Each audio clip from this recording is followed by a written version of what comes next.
इस बीच एक बड़ी खबर हम आपको बता दें, बांग्लादेश में आम चुनावों के लिए वोटिंग लगातार जारी है। सुबह से वोटिंग का दौर चल रहा है और इस वोटिंग के 2 घंटे पूरे हो चुके हैं। बीएनपी के अध्यक्ष तारिक रहमान वोट डालने के लिए पहुंचे। बीएनपी और जमात इस्लामी के बीच मुख्य मुकाबला है और सुबह से ही वोटिंग का दौर चल रहा है और वोटिंग के 2 घंटे पूरे हो चुके हैं। यहां पर सेना के द्वारा भी लगातार नजर रखी जा रही है अलग अलग मतदान केंद्रों पर। और हमारे फॉरेन अफेयर एडिटर विशाल पांडे जुड़ गए हैं ग्राउंड जीरो से। विशाल, क्या अपडेट आपके पास, बताएं तस्वीरें।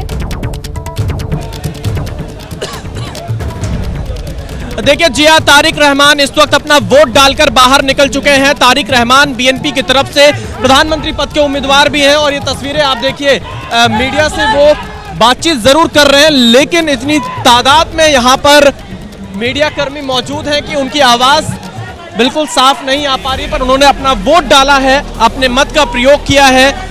2 सीटों से तारिक रहमान चुनाव लड़ रहे हैं। तस्वीरें हम आपको सीधे दिखा रहे हैं। तारिक रहमान जब वोट डालकर बाहर निकले हैं और ऐसी उम्मीद जताई जा रही है कि बीएनपी अगर इस चुनाव को जीतती है तो तारिक रहमान बांग्लादेश के अगले प्रधानमंत्री बनेंगे। और इस वक्त वो यहाँ पर वोट डालकर बाहर निकले हैं। खालिदा जिया के बेटे हैं और खालिदा जिया का हाल ही में निधन हुआ है और एक तरह से कहा जाए तो सहानुभूति तारिक रहमान के साथ इस वक्त बांग्लादेश में दिखाई पड़ती है। वो मीडिया को संबोधित कर रहे हैं, बांग्ला में इस वक्त अपनी बात रखते हुए नजर आ रहे हैं। जो तस्वीरें हम यहाँ पर आपको दिखा रहे हैं, ये तारिक रहमान को आप यहाँ पर देख रहे हैं कि किस तरह से वो पहुंचे हुए हैं वोट डालकर पोलिंग बूथ के बाहर। तो जिया देखिए, बिल्कुल विशाल, बड़ी संख्या में यहाँ पर हम लोगों को देख पा रहे हैं। काफी उत्साह भी यहाँ पर मतदान केंद्रों के बाहर वोटर्स के अंदर देखने को मिला है। विशाल, कई सारे लोग इस वक्त मतदान केंद्रों का रुख कर रहे हैं और चाहते हैं कि बांग्लादेश में जल्द ही कोई स्थायी सरकार बने और इसी वजह से बड़ी संख्या में लोग भी बढ़ चढ़कर हिस्सा ले रहे हैं। विशाल, अब बिल्कुल जिया, देखिए यहाँ पर बांग्लादेश के जो आम नागरिक हैं, जो बांग्लादेश की आवाम है, वो यही चाहती है कि बांग्लादेश में राजनीतिक स्थिरता बनी रहे, क्योंकि राजनीतिक अस्थिरता के कारण लगातार बांग्लादेश के हालात बिगड़ते रहते हैं और यहाँ पर जो राजनीति का दौर रहा है वो काफी अस्थिर रहा है। कभी कोई सरकार आती है, कभी कोई सरकार के खिलाफ आंदोलन हो जाता है और यहाँ पर इस बार साल 2024 के आंदोलन के बाद ऐसी उम्मीद जताई जा रही कि इन आम चुनावों के माध्यम से एक स्थिर सरकार बांग्लादेश में जरूर बने। हालांकि मुख्य लड़ाई बीएनपी के तारिक रहमान और जो जमात इस्लामी के शफीकुर रहमान हैं उनके बीच ही बताई जा रही है जिया, क्योंकि हम आपको जहां से रिपोर्ट कर रहे हैं यहाँ बड़ी तादाद में इस वक्त लोग इकट्ठा हुए हैं। तारिक रहमान अपना वोट डालकर बाहर निकले हुए हैं और यहाँ से रवाना हो रहे हैं। बड़ी तादाद में उनके समर्थक भी इस पोलिंग बूथ पर मौजूद हैं। ये कहा जा सकता है कि तारिक रहमान ने वोट डालकर अपने सपोर्टर्स को भी यहाँ पर संदेश देने की कोशिश की है कि वोट डालने के लिए अपने घरों से बाहर निकले और यही वजह है कि यहाँ पर वो मीडिया को भी संबोधित कर रहे हैं। स्थानीय मीडिया, अंतर्राष्ट्रीय मीडिया बड़ी तादाद में यहाँ पर मौजूद है और तारिक रहमान के लिए ये चुनाव खुद को भी साबित करने का एक बड़ा चुनाव होगा, क्योंकि 17 साल तक बांग्लादेश से बाहर रहना, लंदन में निर्वासित जीवन जीना और उसके बाद फिर ढाका वापसी करना, अपने आप को जमीन से कनेक्ट करना भी एक बड़ी चुनौती तारिक रहमान के लिए यहाँ पर देखी जा सकती है। और क्योंकि उनका परिवार लंबे समय से राजनीति में जरूर रहा है, पर शेख हसीना के इस दौर में बीएनपी कहीं ना कहीं खोती हुई दिखाई दे रही थी। हालांकि बीएनपी ने साल 2024 के आम चुनावों का बहिष्कार कर दिया था, उस चुनाव में बीएनपी ने हिस्सा नहीं लिया था और 2014 के चुनाव में धांधली के आरोप बीएनपी की तरफ से लगाए गए थे। और अब इसके बाद, क्योंकि जब अवामी लीग चुनावी मैदान में नहीं है तो बीएनपी के लिए थोड़ा एज इस चुनाव में जरूर दिख रहा है, लेकिन बहुत ही विशाल, तो ये कह सकते हैं कि बीएनपी और तारिक रहमान कॉन्फिडेंट नजर आ रहे थे जब वोट डालने के लिए अंदर तारिक रहमान पहुंचे। तो ओवरऑल उनकी पर्सनालिटी को आपने देखा, क्या वो संदेश देते हुए नजर आए? कॉन्फिडेंट थे और ओवरऑल उन्होंने क्या संदेश यहाँ पर लोगों को देने की कोशिश की है, वोटर्स को देने की कोशिश की है? विशाल, देखिए जिया, जब हमने यहाँ पर तारिक रहमान को देखा तो काफी कॉन्फिडेंट नजर आ रहे थे। तारिक रहमान, उनके चेहरे पर एक विश्वास दिख रहा था, उन्हें ये उम्मीद उनके चेहरे से नजर आ रही थी कि वो चुनाव जीतने जा रहे हैं। एक कॉन्फिडेंट उनके अंदर दिखाई दे रहा था और उसी उत्साह के साथ अपने समर्थकों को यहाँ पर उनका जो स्वागत है उसे स्वीकार करते हुए वो बूथ पर पहुंचे और अपना वोट डाले हैं।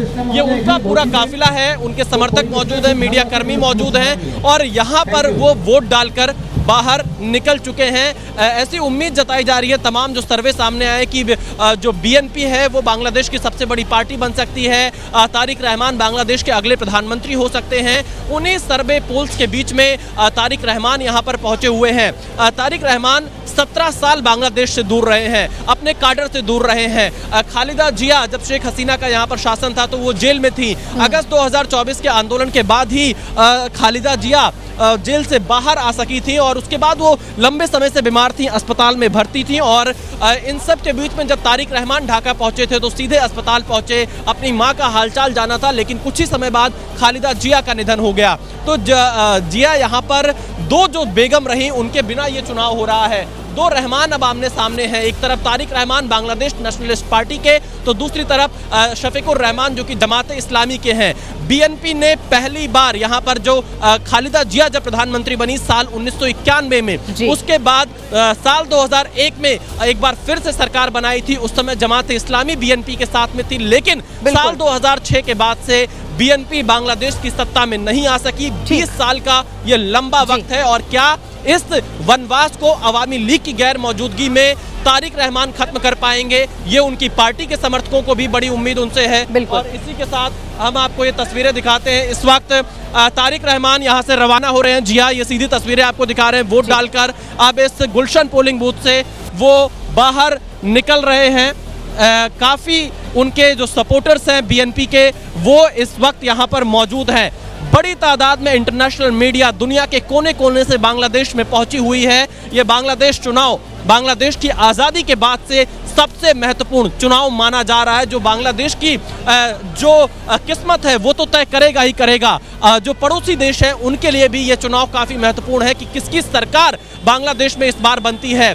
क्योंकि देखिए, जमात इस्लामी की अगर हम बात करें, शफीकुर रहमान की, तो बहुत ही कट्टर विचारधारा उनकी रही है और इन सब के बीच में बीएनपी के लिए एक थोड़ा सा एज जरूर दिखाई पड़ता है। खासतौर पर जब हमने कुछ अवामी लीग के समर्थकों से भी बातचीत की थी यहाँ पर, तो वो जमात इस्लामी के साथ तो वोट करने को तैयार बिल्कुल नहीं दिख रहे थे। उनका झुकाव अवामी लीग की गैर मौजूदगी में थोड़ा बीएनपी के प्रति हमें नजर आया जब हमने कुछ लोगों से बातचीत की थी। हालांकि वो क्या करेंगे क्या नहीं करेंगे ये कहना मुश्किल है। ये फिलहाल इसी कार में सवार हैं तारिक रहमान, जो अब वोट डालकर यहाँ से रवाना हो रहे हैं। ये सीधी तस्वीरें हम आपको दिखा रहे हैं। तारिक रहमान के लिए बांग्लादेश का यह चुनाव उनकी किस्मत के लिए भी और उनके सियासी सफर के लिए भी काफी महत्वपूर्ण है, क्योंकि एक उम्मीद के तौर पर बांग्लादेश में इस वक्त तारिक रहमान देखे जा रहे हैं और जो वादे उन्होंने अपने घोषणा पत्र में किए हैं इस बार, उन वादों के बारे में भी अगर हम अपने दर्शकों को बताएं तो उनके मुताबिक वो बांग्लादेश बिफोर ऑल इस स्लोगन के साथ बांग्लादेश की इस राजनीति में आगे बढ़ रहे हैं।